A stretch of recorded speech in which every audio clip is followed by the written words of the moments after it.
туристов сегодня вводят в заблуждение крепость Мураванка, как будто бы это крепость, да, то есть приезжают туристы, видят вот эти руины из красного кирпича, и почему-то у всех первая ассоциация, что это какая-то крепость.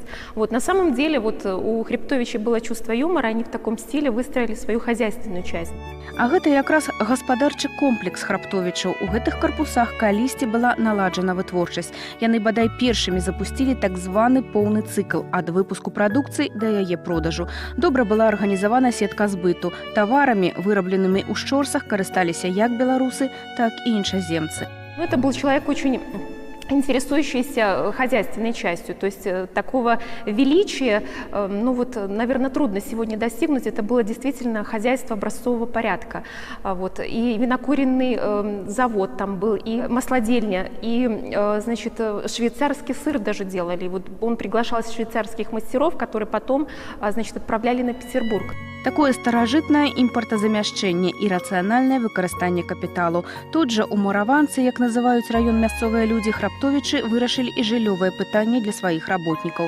Дарэчы, яшчэ доўга пасля вайны ў карпусах з чырвонай цэглы жылі людзі. Баня была для нас. И нам хозяйство только разрешали свинки держать и птицу. А это было около парка, здесь далеко. А коровки мы не держали. А нам привозили готовое молочко из Мураванки. Иоахим Хребтович, он был очень прогрессивным для своего времени человеком. Он действительно официально отмена крепостного права 1861 год, то есть почти за 100 лет до официальной отмены он отменил панщину у своих крестьян. Апрача ўсяго, Іахім Хребтович вельмі цікавіўся пытаннямі асветы, імкнуўся даць хаця б базавыя веды сялянскім дзецям, стварыў сваю школу, у якой практыкаваў ланкастарскую сістэму адукацыі, калі старэйшыя дзеці выкладаюць малодшым. Тут у Шчорсах Хребтовичам былі адкрытыя і школы для сялянскіх дзяцей.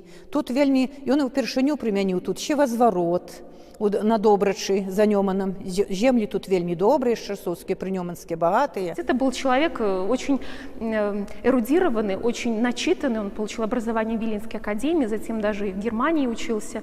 Но его привлекала именно эта хозяйственная часть. То есть он был таким правильным хозяйственником. И если на сегодняшний день можно сравнить, наверное, позавидовал бы любой агропромышленный комплекс, любой СПК, как сегодня есть, или колхоз, да, тому порядку, который был в имении Иоахима Хребтовича.